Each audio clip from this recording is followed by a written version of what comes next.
it chapter by chapter, one bite at a time. So many adventures and mountains we can climb. Take it word for word, line by line, one bite at a time.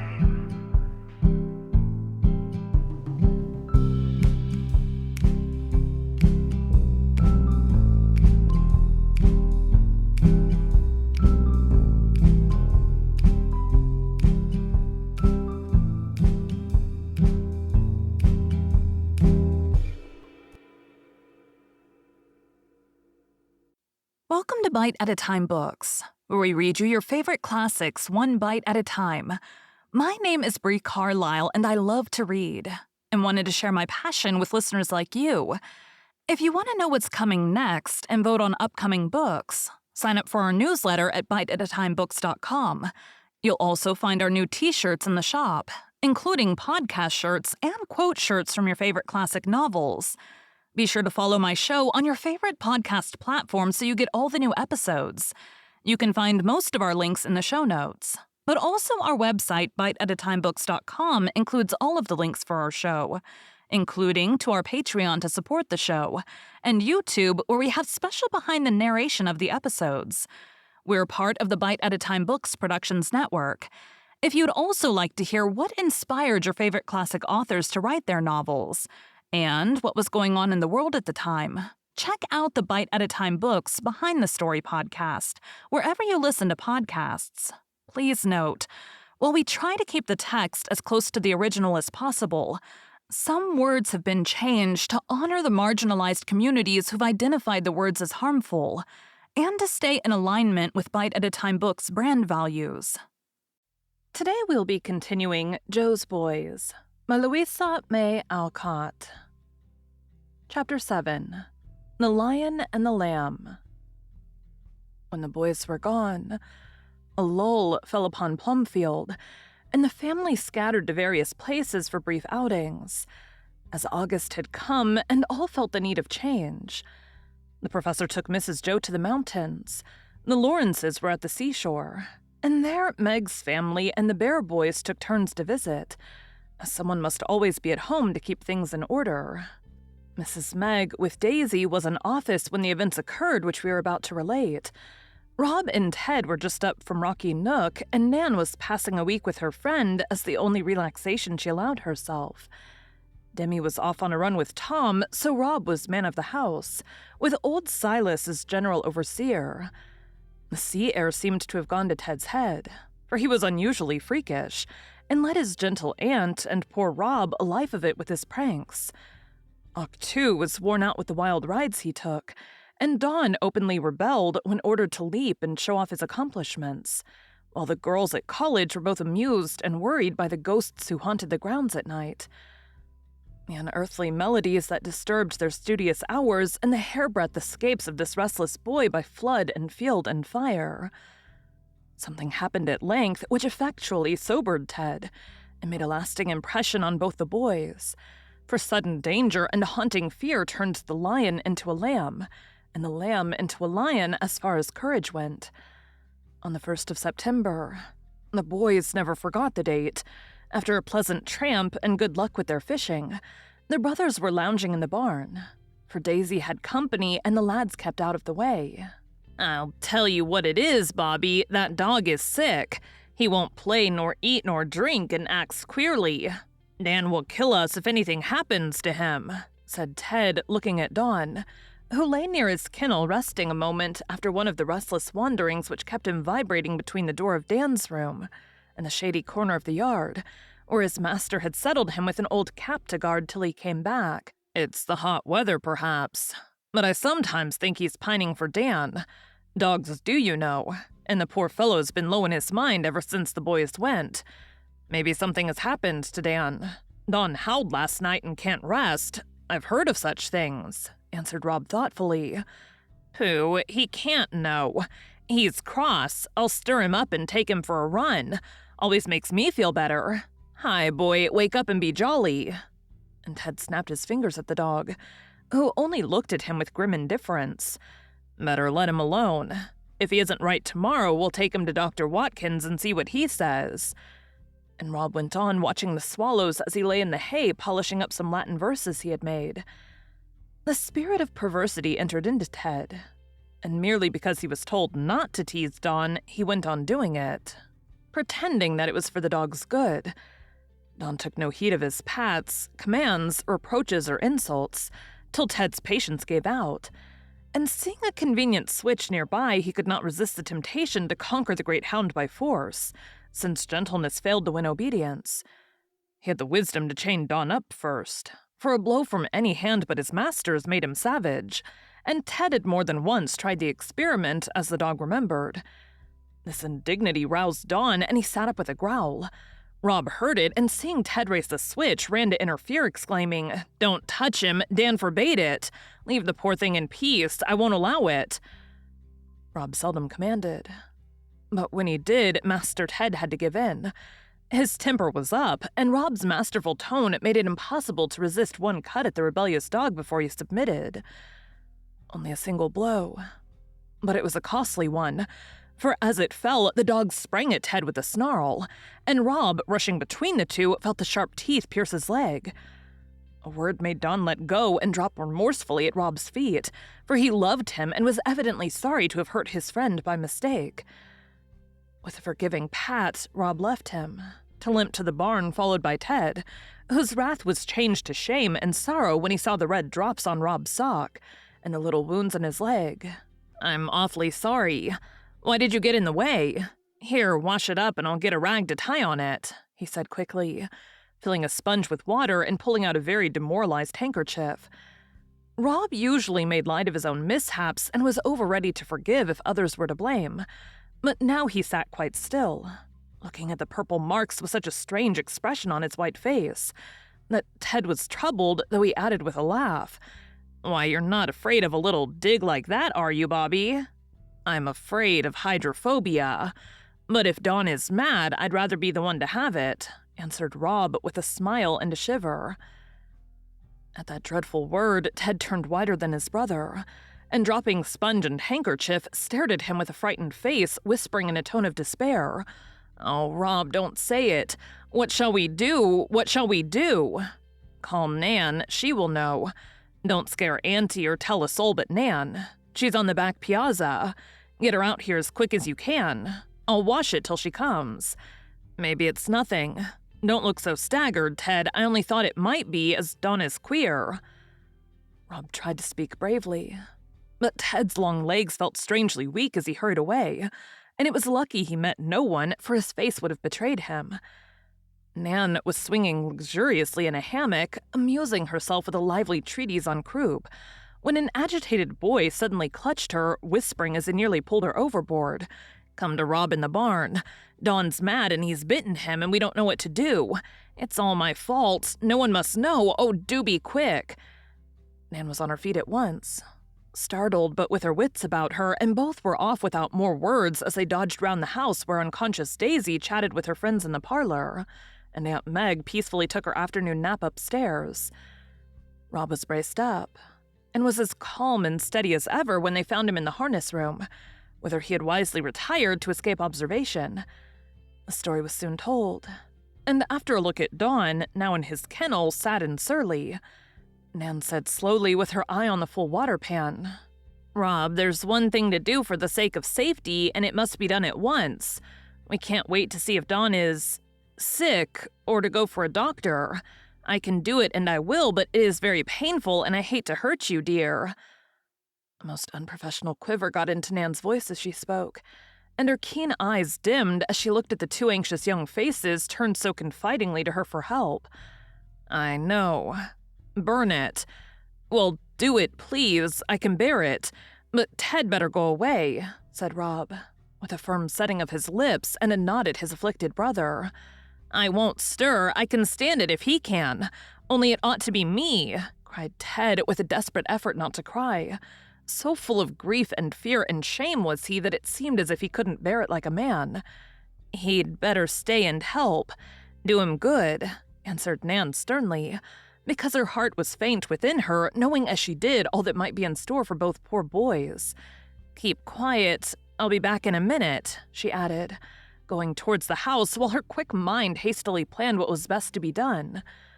It was ironing day, and a hot fire still burned in the empty kitchen, for the maids were upstairs resting.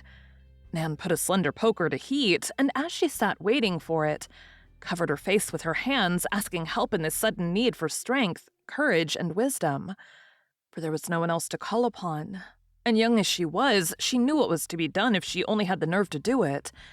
Any other patient would have been calmly interesting. But dear, good Robin, his father's pride, his mother's comfort, everyone's favorite and friend. That he should be in danger was very terrible, and a few hot tears dropped on the well-scoured table as Nan tried to calm her trouble by remembering how very likely it was to be all a mistake, a natural but vain alarm. I must make light of it or the boys will break down, and then there will be a panic. Why afflict and frighten everyone when all is in doubt? I won't. I'll take Rob to Dr. Morrison at once and have the dog man see Dawn. Then, having done all we can, we will either laugh at our scare, if it is one, or be ready for whatever comes. Now for my poor boy. Armed with the red-hot poker, a pitcher of ice water, and several handkerchiefs from the clothes horse, Nan went back to the barn, ready to do her best in her most serious emergency case. The boys sat like statues, one of despair, the other of resignation, and it took all Nan's boasted nerve to do her work quickly and well. Now, Rob, only a minute, then we are safe. Stand by, Ted. He may be a bit faintish. Rob shut his eyes, clenched his hands, and sat like a hero. Ted knelt beside him, white as a sheet and as weak as a girl, for the pangs of remorse were rending him, and his heart failed at the thought of all this pain because of his willfulness. It was all over in a moment, with only one little groan. But when Nan looked to her assistant to hand the water, poor Ted needed it the most, for he had fainted away and lay on the floor in a pathetic heap of arms and legs. Rob laughed, and cheered by that unexpected sound, Nan bound up the wound with hands that never trembled. No great drops stood on her forehead, and she shared the water with patient number 1 before she turned to patient number 2. Ted was much ashamed and quite broken in spirit when he found how he had failed at the critical moment, and begged them not to tell, as he really could not help it. Then, by way of finishing his utter humiliation, a burst of hysterical tears disgraced his manly soul, and did him a world of good. Never mind, we are all right now, and no one need be the wiser," said Nan briskly, as poor Ted hiccuped on Rob's shoulder, laughing and crying in the most tempestuous manner, while his brother soothed him, and the young doctor fanned both with Silas's old straw hat. "Now, boys, listen to me and remember what I say. We won't alarm anyone yet, for I've made up my mind our scare is all nonsense. Don was out lapping the water as I came by, and I don't believe he's mad any more than I am. Still, to ease our minds and compose our spirits and get our guilty faces out of sight for a while, I think we'd better drive into town to my old friend Dr. Morrison and let him just take a look at my work and give us some quieting little dose, for we are all rather shaken by this flurry. Sit still, Rob, and Ted, you harness up, while I run and get my hat and tell Auntie to excuse me to Daisy. I don't know those Penniman girls, and she'll be glad of our room at tea, and we'll have a cozy bite at my house, and come home as gay as larks." Nan talked on as a vent for the hidden emotions which professional pride would not allow her to show, and the boys approved her plan at once, for action is always easier than quiet waiting. Ted went staggering away to wash his face at the pump and rub some color into his cheeks before he harnessed the horse. Rob lay tranquilly on the hay, looking up at the swallows again as he lived through some very memorable moments. Boy as he was, the thought of death coming suddenly to him, and in this way, might well make him sober, for it is a very solemn thing to be arrested in the midst of busy life by the possibility of the great change. There were no sins to be repented of, few faults, and many happy, dutiful years to remember with infinite comfort. So Rob had no fears to daunt him, no regrets to sadden, and best of all, a very strong and simple piety to sustain and cheer him. Mein Vader was his first thought, for Rob was very near the professor's heart, and the loss of his eldest would have been a bitter blow. These words, whispered with a tremble of the lips that had been so firm when the hot iron burned, recalled that other father who was always near, always tender and helpful. And folding his hands, Rob said the heartiest little prayer he ever prayed. There on the hay, to the soft twitter of the brooding birds. It did him good, and wisely laying all his fear and doubt and trouble in God's hand, the boy felt ready for whatever was to come, and from that hour kept steadily before him the one duty that was plain, to be brave and cheerful, keep silent and hope for the best. Nan stole her hat and left a note on Daisy's pincushion, saying she had taken the boys to drive and all would be out of the way till after tea. Then she hurried back and found her patients much better, the one for work, the other for rest. And they got, and putting Rob on the back seat with his leg up, drove away, looking as gay and carefree as if nothing had happened. Dr. Morrison made light of the affair, but told Nan she had done right, and as the much-relieved lads went downstairs, he added in a whisper, "Send the dog off for a while and keep your eye on the boy. Don't let him know it and report to me if anything seems wrong. One never knows in these cases. No harm to be careful." Nan nodded, and feeling much relieved now that the responsibility was off her shoulders, took the lads to Dr. Watkins, who promised to come out later and examine Dawn. A merry tea at Nan's house, which was kept open for her all summer, did them good, and by the time they got home in the cool of the evening, no sign of the panic remained but Ted's heavy eyes, and a slight limp when Rob walked. All the guests were still chattering on the front piazza. They retired to the back, and Ted soothed his remorseful soul by swinging Rob in the hammock, while Nan told stories till the dogman arrived. He said Dawn was a little under the weather, but no more mad than the gray kitten that purred round his legs while the examination went on.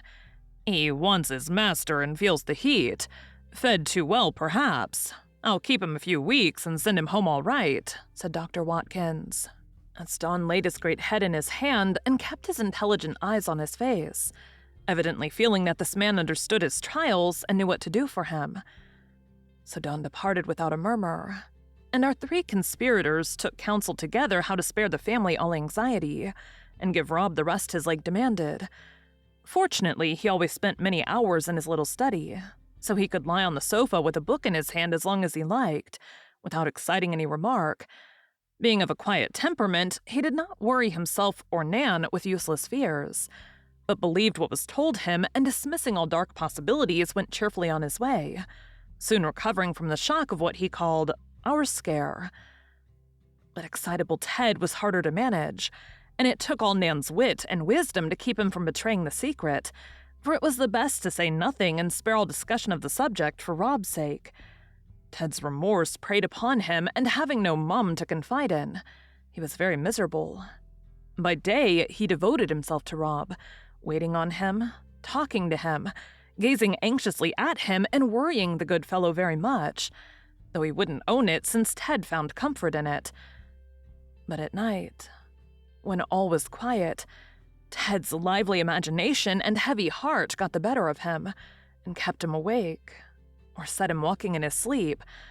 Nan had her eye on him and more than once administered a little dose to give him a rest, read to him, scolded him, and when she caught him haunting the house in the watches of the night, threatened to lock him up if he did not stay in his bed.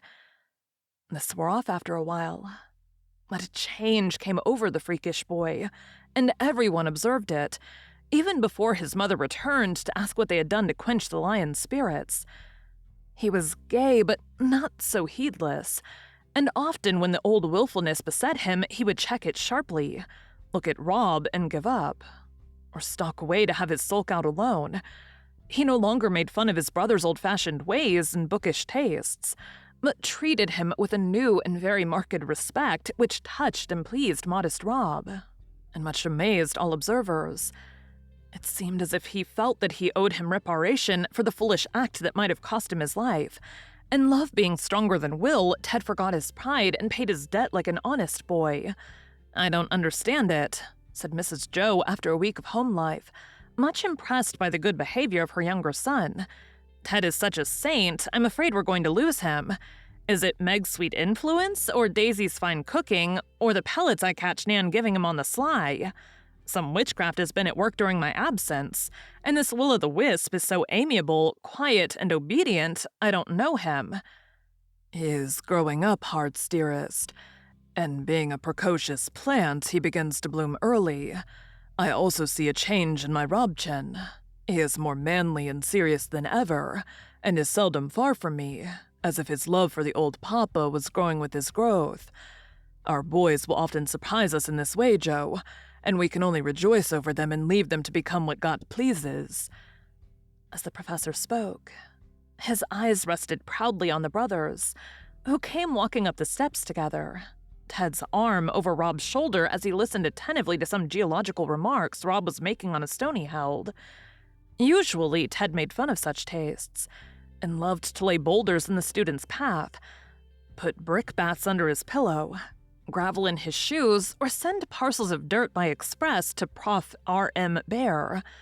Lately, he had treated Rob's hobbies respectfully, and had begun to appreciate the good qualities of this quiet brother whom he had always loved, but rather undervalued till his courage under fire won Ted's admiration, and made it impossible to forget a fault, the consequences of which might have been so terrible. The leg was still lame, though doing well, and Ted was always offering an arm as support, gazing anxiously at his brother, and trying to guess his wants, for regret was still keen in Ted's soul, and Rob's forgiveness only made it deeper. A fortunate slip on the stairs gave Rob an excuse for limping, and no one but Nan and Ted saw the wound, so the secret was safe up to this time. "We are talking about you, my lads. Come in and tell us what good fairy has been at work while we were gone. Or is it because absence sharpens our eyes that we find such pleasant changes when we come back?" said Mrs. Joe, patting the sofa on either side, while the professor forgot his piles of letters to admire the pleasing prospect of his wife in a bower of arms, as the boy sat down beside her, smiling affectionately, but feeling a little guilty, for till now, Mum and Vader knew every event in their boyish lives. "Oh, it's only because Bobby and I've been alone so much we are sort of twins. I'd stir him up a bit and he steadies me a great deal. You and Father do the same, you know. Nice plan, I like it." And Ted felt that he had settled the matter capitally. "Mother won't thank you for comparing yourself to her, Ted. I'm flattered at being like Father in any way. I try to be," answered Rob, as they laughed at Ted's compliment. "I do thank him, for it's true. And if you, Robin, do half as much for your brother as Papa has for me, your life won't be a failure," said Mrs. Joe heartily. "I'm very glad to see you helping one another. It's the right way, and we can't begin too soon to try to understand the needs, virtues, and failings of those nearest us. Love should not make us blind to faults, nor familiarity make us too ready to blame the shortcomings we see. So work away, my sonnies, and give us more surprises of this sort as often as you like." "The lieb mother has said it all. I, too, am well pleased at the friendly brother warmth I find. It is good for everyone. Long may it last." And Professor Bear nodded at the boys, who looked gratified, but rather at a loss how to respond to these flattering remarks. Rob wisely kept silent, fearing to say too much, but Ted burst out, finding it impossible to help telling something. "The fact is, I've been finding out what a brave good chap Bobby is, and I'm trying to make up for all the bother I've been to him. I knew he was awfully wise, but I thought him rather soft because he liked books better than larks, and was always fussing about his conscience. But I begin to see that it isn't the fellows who talk the loudest and show off best that are the manliest. No, sir, quiet old Bob is a hero and a trump, and I'm proud of him. So would you be if you knew all about it." Here, a look from Rob brought Ted up with a round turn. He stopped short, grew red, and clapped his hand on his mouth in dismay. "Well, are we not to know all about it?" asked Mrs. Joe quickly, for her sharp eye saw signs of danger, and her maternal heart felt that something had come between her and her sons. "Boys," she went on solemnly, "I suspect that the change we talk about is not altogether the effect of growing up, as we say. It strikes me that Ted has been in mischief and Rob has got him out of some scrape, hence the lovely mood of my bad boy and the sober one of my conscientious son, who never hides anything from his mother." Rob was as red as Ted now, but after a moment's hesitation, he looked up and answered with an air of relief. "Yes, Mother, that's it. But it's all over and no harm done, and I think we'd better let it be, for a while at least. I did feel guilty to keep anything from you, but now you know so much I shall not worry, and you needn't either. Ted's sorry. I don't mind, and it has done us both good." Mrs. Joe looked at Ted, who winked hard but bore the look like a man. Then she turned to Rob, who smiled at her so cheerfully that she felt reassured. But something in his face struck her, and she saw what it was that made him seem older, graver yet more lovable than ever. It was the look pain of mind, as well as body brings, and the patience of a sweet submission to some inevitable trial. Like a flash, she guessed that some danger had been near her boy, and the glances she had caught between the two lads and Nan confirmed her fears. "Rob, dear, you've been ill, hurt, or seriously troubled by Ted. Tell me at once. I will not have any secrets now. Boys sometimes suffer all their lives from neglected accidents or carelessness. Fritz, make them speak out." Mr. Bear put down his papers and came to stand before them, saying in a tone that quieted Mrs. Joe and gave the boys courage, "My sons, give us the truth. We can bear it. Do not hold it back to spare us. Ted knows we forgive much because we love him, so be frank, all two." Ted instantly dived among the sofa pillows and kept there, with only a pair of scarlet ears visible, while Rob, in a few words, told the little story truthfully, but as gently as he could, hastening to add the comfortable assurance that Dawn was not mad, the wound nearly well, and no danger would ever come of it. But Mrs. Joe grew so pale he had to put his arms about her, and his father turned and walked away, exclaiming, "Ach, Himmel," in a tone of such mingled pain, relief, and gratitude, that Ted pulled an extra pillow over his head to smother the sound. They were all right in a minute, but such news is always a shock, even if the peril is past, and Mrs. Joe hugged her boy close, till his father came and took him away, saying with a strong shake of both hands and a quiver in his voice, "To be in danger of one's life tries a man's mettle, and you bear it well, but I cannot spare my good boy yet. Thank God we keep him safe."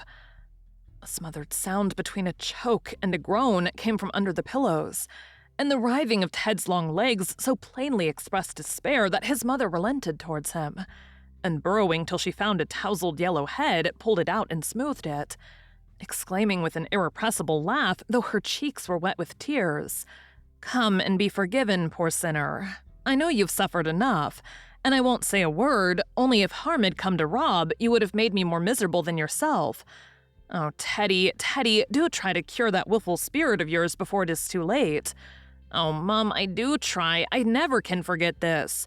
I hope it's cured me. If it hasn't, I am afraid I ain't worth saving," answered Ted, pulling his own hair as the only way of expressing his deep remorse.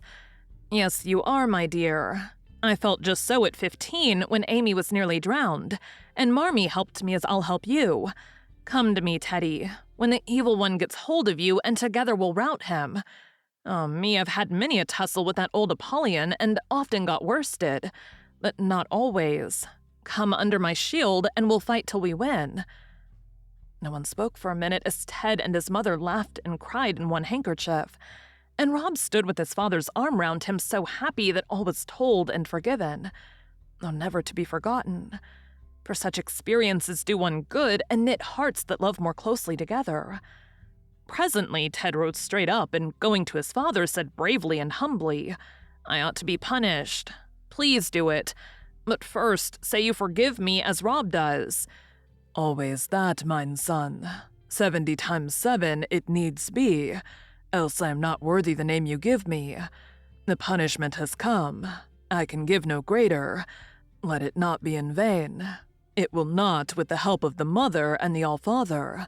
Room here for both, always."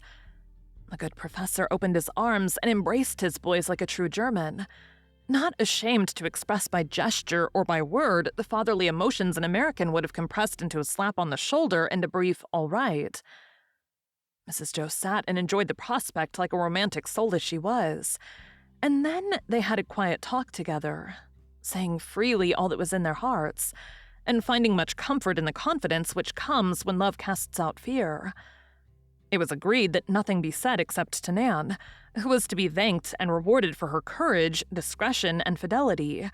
I always knew that girl had the making of a fine woman in her, and this proves it. No panics and shrieks and faintings and fuss, but calm sense and energetic skill. Dear child, what can I give or do to show my gratitude? Said Mrs. Joe enthusiastically. Make Tom clear out and leave her in peace, suggested Ted. Almost himself again, though a pensive haze still partially obscured his native gaiety.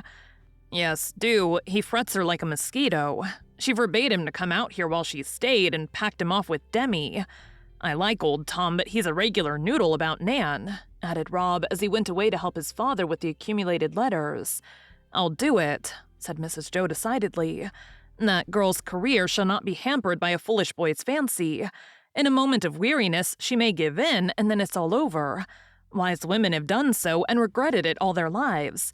Nan shall earn her place first and prove that she can fill it. Then she may marry if she likes and can find a man worthy of her.